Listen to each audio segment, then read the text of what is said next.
Hello and welcome to another episode of Marriage on a Tightrope. I'm Allan. I'm Katie. And we're still married. We're still married. I think our goal is to get more and more awkward as time goes by.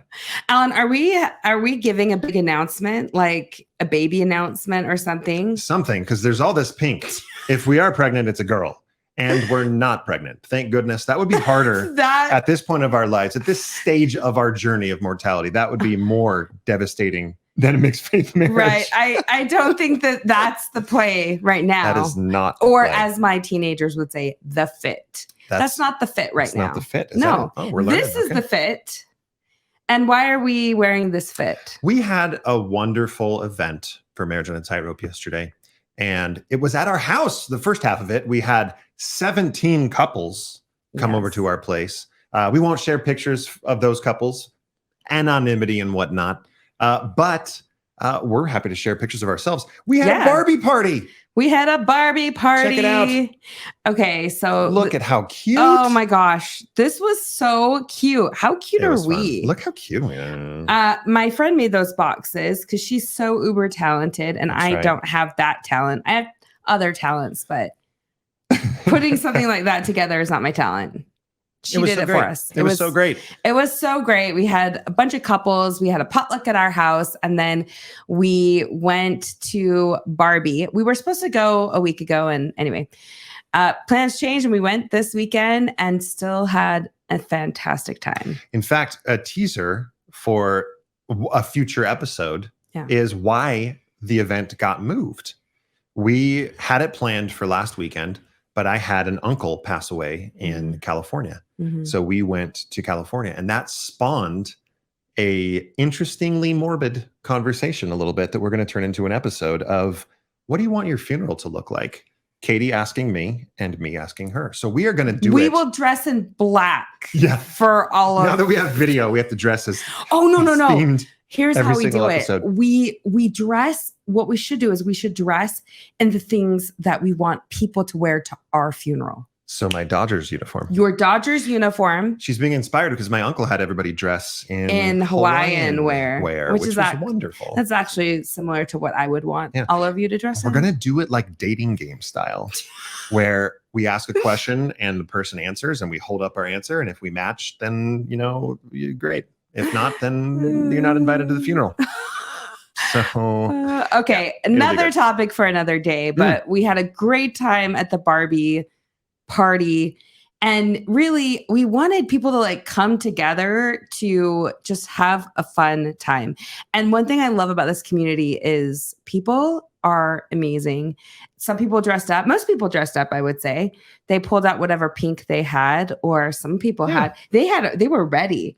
They had the business suit, crazy funny suit going on that were shorts. That's exactly what Ken would wear. Yeah, there were some people with obnoxiously great abs that just let their shirt hang open. That was me, guy. I'm not gonna show you now, but that was me. It was fun. Yeah, it was a great time. You know what's cool about these events, and this is the topic for our conversation today, but the great thing about those events is that even though these are all mixed faith couples, throughout the entire evening, there was hardly any talk of mixed faith at all. It was just friends being friendly and getting to know each other and eating popcorn dipped in nacho cheese, if you're me, and watching a movie. It was a good time. It was great. It was a good time. It was a great time. That's right. So let's get a little more serious. Yeah, it's time to get serious. Let's take off our costumes. No. No. Okay. Well, let's not. It's not that type of. That's after we turn the camera off. Maybe we can leave it on one. No, anyway. No, sorry. But anyway, we're gonna. What is it with you and let's just drop these comments every time we're on. Push the limit without crossing that line. Oh my gosh! The topic of tonight is on theme for our costumes, not Barbie, but date nights. The importance of date nights in a mixed faith marriage. That is what we wanted to talk about tonight. Right. So, Allan, I know that sometimes when we are left alone, which is very rarely because we have 4 children, the topic can easily be switched to like what is going on between us that we disagree with. Yeah, especially at the beginning of a mixed faith marriage. If you're watching this and you're early on, a lot of times that new dynamic is the only thing you can think about. And it's the only thing that preoccupies your mind. And when that happens, we're actually explaining this to our 15-year-old today when we were kind of writing the outline for this episode. He was like, what's the big deal? And this is kind of how we explained it, is that can preoccupy your mind the entire time, especially at the beginning, and you feel like the ground is ground doesn't unravel. The ground crumbling. The ground is crumbling. What You're unravels? in quicksand. The tightrope is unraveling. Tightrope is unraveling. Tightropes unravel. Yeah. And it's super important to like take a step back, recognize that you married each other for more than religious reasons. Now, some of you may be looking like, I'm not sure that we did. And that is a valid point. And to be fair, we did. We were very religiously brought together. We met on our mission as LDS missionaries in Spain. We were married in the temple 6 months after I got back, a year after you got back. Right. So, I mean, religion was a huge, huge part of it, but there was a lot more to our marriage than just we are the same religion. And date nights help kind of point that out and remind you of that. You remember a lot of our early date nights in mixed faith marriage, we had to force ourselves and like actually make a rule and say, we cannot talk about the children. We cannot talk about, well, the children is every date night, whether you're mixed faith or not. But it's no talking about the children, but it's also, tonight we're not talking about anything to do with mixed faith marriage, with religion, with our differences. We're going to go and enjoy each other outside of that. Right. So I think it's a little bit of a growing pains because you still have your like hobbies that you like to do. Sure. That I'm not interested in. Name one. What's a hobby I like that you don't? I mean, the biggest one of all, which is video games. But I don't really. Yeah. Okay. That's fair. I do like video game stuff. It is. Yeah. And that's fine. I have zero problem with you sitting here playing Dave the Diver. Such a good game. Dave the Diver. Go grab it. Don't do it. Oh, it's wonderful. Okay, so you're playing your game and I'm doing my own thing, but I think that there was some growing pains trying to decide what exactly it was, because here's another problem that I have, not with you, with myself. I grew up in a family where work and like something to show for what you're doing is what you should be doing as your hobby. If you're not being productive. What are you doing? You're wasting time. You're wasting time. That's how I grew up. So I have a very difficult time finding like hobbies that I enjoy doing, because if it doesn't like accomplish a goal, to me, it's not productive. And I'm spending a lot of time trying to undo a lot of that thinking. But so I wanted sometimes our time together to be productive. Like, let's schedule out exactly what we're going to do to make this a very successful night. Right. Allan is more a go with the flow type of a person. And I'm type A, as he knows. But we did find some common interests. And some of those interests things we both love to do was we love to play games together. Yes, we do. But like Uno? No, come on. If it doesn't take 35 minutes to learn how to play, it's not worth playing. When people say like, oh, I like to play games, we're like, oh, what kind of game? What kind of games? Oh, Sorry or Monopoly. We're like, get out of here. Amateur hour. With that, who's like from Sweden? Minnesota. It's more of, we have a lot of mixed faith Minnesota friends. Okay. Oh, Monopoly. It's the best. Monopoly. Anyway, so we found games as an interest and we made this like game night, date night group. And it has been so amazing. Every month we get together, we do couples game night, and just that has been a great way to just laugh and have fun, connect with each other, connect with other people, and not talk about our mixed faith marriage. Absolutely. And to be fair, sometimes as time goes on, you're going to have to like at the beginning, force yourself, like we've said, to not talk about it. there are times where you do want to talk about. We've actually had date nights where the purpose is to get away and talk about a specific situation. You remember going to the sushi, not the sushi, the ramen place we really like, Jinya. Remember we went to Jinya and we had that's where like I cried. Conversation. I cried the whole time. But that was like into my ramen. My tears are streaming down my face. Free refills and going right into my salty ramen. That's right. I still ate it. Well, that conversation was a date night that we needed to talk. Yes. So I remember having the conversation and asking you the question, will you ever leave me over this? Are you going to leave me over this? And you said, no. There's a verbal asterisk there. And I said, I'm not either. Like, I'm not going to leave you over this. So why are we stressing out? Like, let's just get that worry out of the way. And now let's work. We've made the choice to stay together. Let's work at it. So this was really, really early on. And this is hard because some of you are probably in a place where you are still deciding if you're choosing to stay together. Because it is a choice. You have a choice. And I don't like the whole, but the kids or the money or the this or the that. No, there's a choice that has to be made. Once you make that choice together, you can move forward. If that choice is to split amicably, then that's what you do. But this was kind of like the turning point for us. And it just so happened to be on a date night. So I would set, one recommendation is set the expectation very clear on your date night of what is the purpose here? Are we reconnecting and reminding each other without any mention of our differences of why we love each other? Or do we need to get away from the kids and the family and in a different setting where we can actually dig in and talk about what are we doing for Braden's 8th birthday? Is he getting baptized? How do we get through this? Make that intention known very early. You know, so we talked about game nights. Another recent common interest is e-bike rides, because who wants to actually work when you pedal, when you go on a bike ride? Who wants to pedal and who wants to burn calories? Mechanical energy is overrated. We want some electric energy. Well, so we love going on bike rides. Allan gave me an electric bike for my birthday a couple years ago, and it's been lame because he has a regular bike, but I always feel like I wanted to go further, so I got him an electric bike for his birthday. And this year, and It has been so fun. Our kids have bikes as well, and we'll go ride to the farm.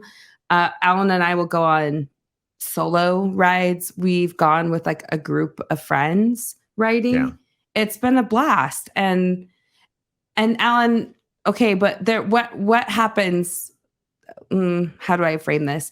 There are times when, even with the best intentions, the date goes I know where we're horribly. Going. So here's part of the fun in rekindling or trying to find new interests together is sometimes you swing and miss. And literally.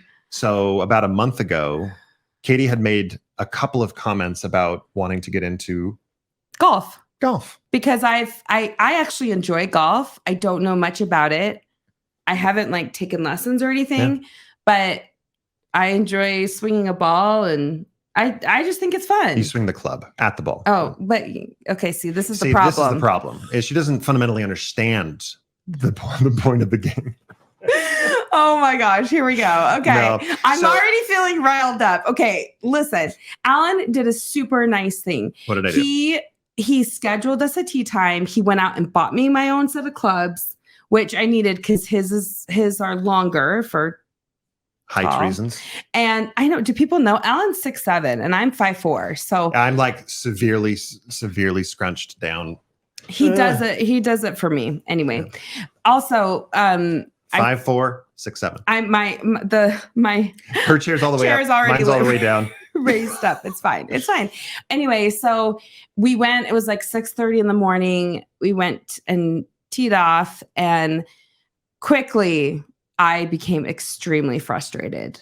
Well, golf is a very easy sport, as everyone knows who has ever tried. Let me tell you. Golf is really, really a punishing thing to do. Oh my gosh. It really is. I think I stopped counting. We didn't keep score after like the second hole. Literally after the second hole, I went, we will divorce if we actually keep score. Allan was a good sport. He was like trying to be positive about some of I had like one good shot in 9 holes. It was great. It was a good shot. Mm-hmm. It was on the 8th hole.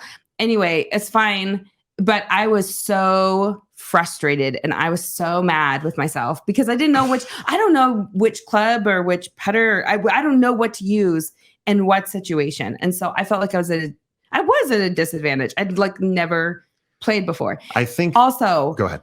It's harder for women to swing. I'm just going to put it out there. I get it. I understand what you're saying. It is harder for women to swing. Yeah.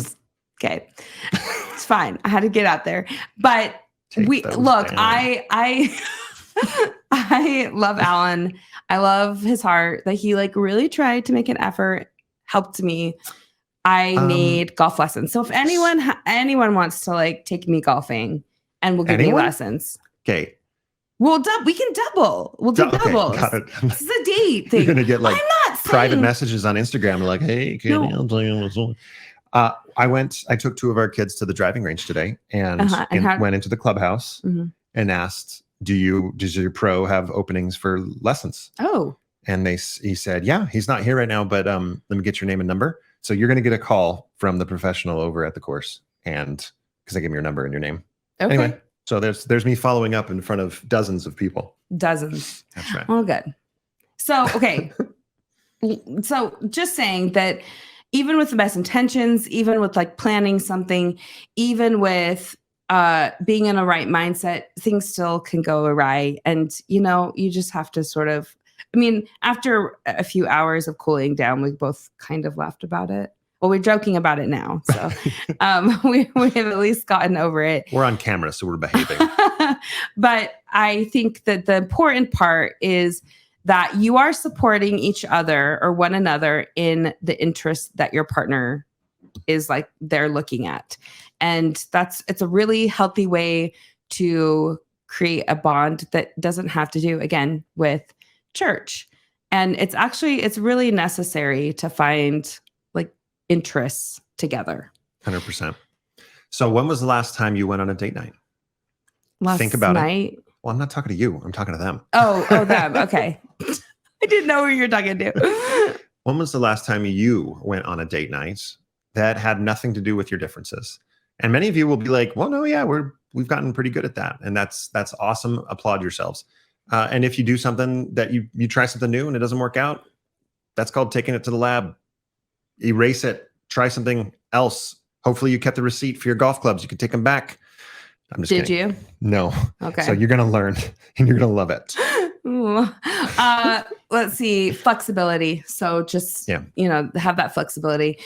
The other thing that can be helpful is finding people that understand who and where you are. Okay. So Allan and I spent maybe almost 6, 7, 8 months dealing with all of this alone, behind closed doors, with no one to talk to about it.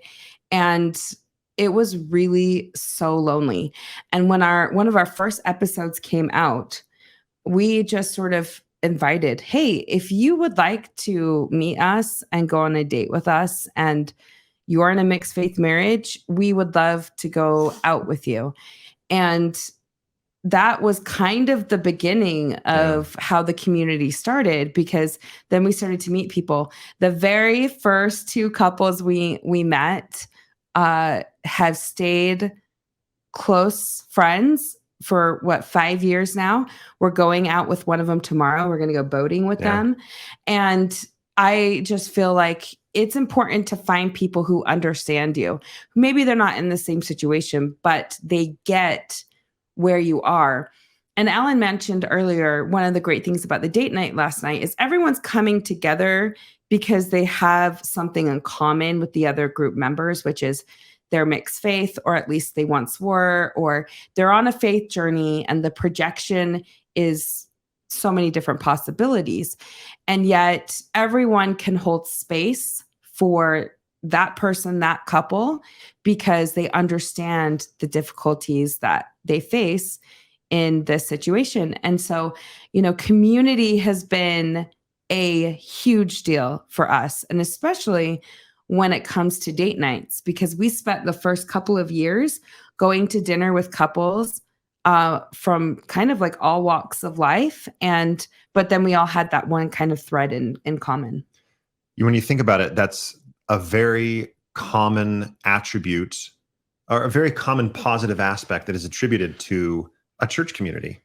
And you think about the LDS church, if you go anywhere in the world and you look up where their Sunday services are and what time they start, you can walk in and pretty much have the same experience that you have at your home ward. Mm-hmm. Maybe slightly different. Maybe the chapel looks a little different and it's in a different language maybe and things like that. But that is what a community is all about. So whether you're on the believing side or the non-believing side, or in your mixed faith marriage, or you're both in the specific religion, finding that common thread and other people that understand you is just paramount and super, super important. So the challenging thing about this with an early mixed faith marriage is a lot of times, especially the believing partner, isn't ready to even accept that this is the situation we're in. So meeting somebody else that is in that situation at the beginning can feel actually not something you want to recognize, because it's admitting the reality of like, we have changed. This is actually a real thing. My partner's not coming back or is not going to believe the same as me again. Like, it's almost not admitting defeat. I don't love that term, but it's admitting like, this is the reality. Once you can get past that, it is manna to the soul, which totally exists. Souls exist, right? For the purposes of this podcast, I'll admit it. So it's manna to the soul to find that other couple. Just literally only takes a couple of couples. Now we're talking exponents. 2 times 2 is 4. You need to find somebody. Right. And we provide, at least our community provides a space for that. So we have our Facebook group. Within the Facebook group, we have Marco Polo groups for pretty much anybody along the spectrum of belief. Mm-hmm. And the Marco Polo groups are, I would say they're a different level of commitment. So if you're looking to actively find someone in the group or to just listen to people talk about the struggles that they're having, you can just be you can be a listener, you can be a eavesdropper, you can participate yourself. But I feel like that's really when the magic happens. And, so often we don't think of how incredible it is to have somebody that can understand you. And in this case, right, our date nights, we don't have someone that exactly understands, maybe individually they can, but not as a couple. But these groups are great for that. And the other thing I want to say about it is that some people are like extremely introverted. It just so happens like it's easy for us because we're very extroverted, and I understand that. And so for others who would like to just observe or not really like fully immerse themselves, but get to know one couple, or that's all it takes is just to have somebody that understands where you're coming from. And luckily we have a great community. And we saw that last night at the Barbie movie. It was so great to have everybody come together, and some people we had met before, some people we had never met before, which that's like a gamble coming to our house. It's true. The first couple that showed up, we had never met them, and they were there for about 10 minutes without anybody else, but it's easy. You get to know people, you ask questions, and it's great. It's so great. So anyway, keep that in mind as you decide to do date night, and maybe explore the options of what you could do that would strengthen your interests alike, and also give yourself the time that you need to break off and maybe talk about church topics or whatever it might be. I think the key here is to state your intention before you do it, because sometimes like we would go to dinner and I didn't want to talk about it and he wanted to talk about it. And then it was like, well, dinner's ruined now. Many dinners are ruined. That's right. Okay, so before we end, we want to talk about another way that you can connect with people. And this is a huge thing. We have opened our workshop on a tightrope. So Allan, do you want to tell us like we have done 10. This is the 10th one session. Yes. A workshop on a tightrope. What is it? So Workshop on a Tightrope is a 6-week online course with Katie. I'm pointing to myself, Kattie and Allan. And we've partnered with Natasha Helfer, who is a tremendous expert in mixed faith marriage and is a licensed therapist. We've done all of these courses with her. We've developed the course with her. It's gotten better as time goes on.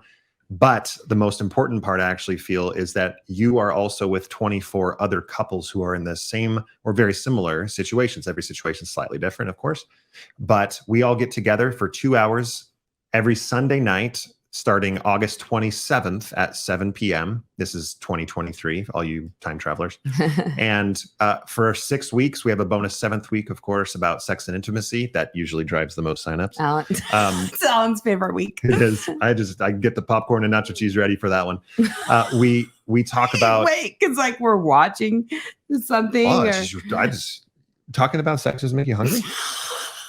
Anyway, we're still discovering things about each other. Oh my gosh. And so the course and what to expect is we get on a Zoom every Sunday night for a few hours, and we ask questions about the content that you have watched ahead of time. So there's 7 different presentations that are anywhere from 90 to 120 minutes on topics like the kids and negotiating the tenders. Like, how do we handle all of these changes, word of wisdom things? So it's not exclusively an LDS thing. But we do cater to a lot of LDS couples. Right. What are some other tenders? Church attendance. And, and we really, Natasha does a good job of building that foundation of understanding what a faith transition is and what it isn't, as well as giving you the communication tools that you need in order to communicate and to stop avoiding the discussions that need to happen in your marriage.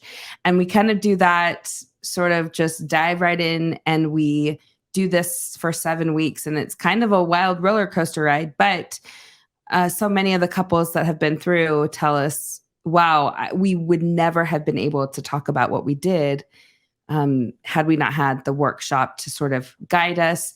We could ask questions to the therapist.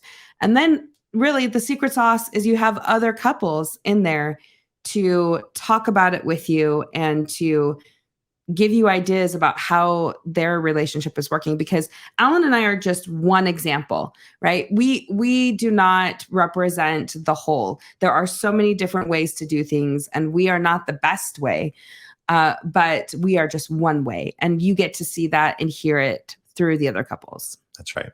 So registration is open now. August 27th is when we start. We'll put a URL link here in the show notes down below, so you can click there and register. Yeah, and also until August 6th, you can get $50 off your registration price, as well as you get the 7th week, the bonus sex and intimacy for free. So that's usually the best time to sign up, is before that August 6th deadline. A lot of people find this course helpful because they're not quite ready to do one-on-one therapy. They can't afford to do a long-term one-on-one therapy. So when you kind of break down the cost of this with a therapist and other people here in this kind of a group situation, it's a super affordable way to learn a lot of these tools that otherwise you'd have to go and do private therapy for. Some people then take this course and move on to doing therapy with a couple, or coaching with someone that understands mixed faith marriage. So there's a whole lot of people. We even have had people that have both left religion come to the course just to learn the communication skills that are needed, because guess what? Even if you are both agreed about the religion you started married as, you may not land in the same place, and that can be tricky too. So it's safe to assume that everybody's in a mixed faith marriage. It's just different degrees and different complications. Yes, they are. Well, we hope you enjoyed this episode, and thanks to those again who came to the Barbie party. If you would like some information on events and all the things that we do, you can join our Facebook community. We do ask for questions, so as long as you answer the questions, we let you in. You can follow us on Instagram. We have a lot going on. We have tons planned, and we are super excited to share it with you and to really help you and grow this community. So we love you, and we'll see you next time. So long.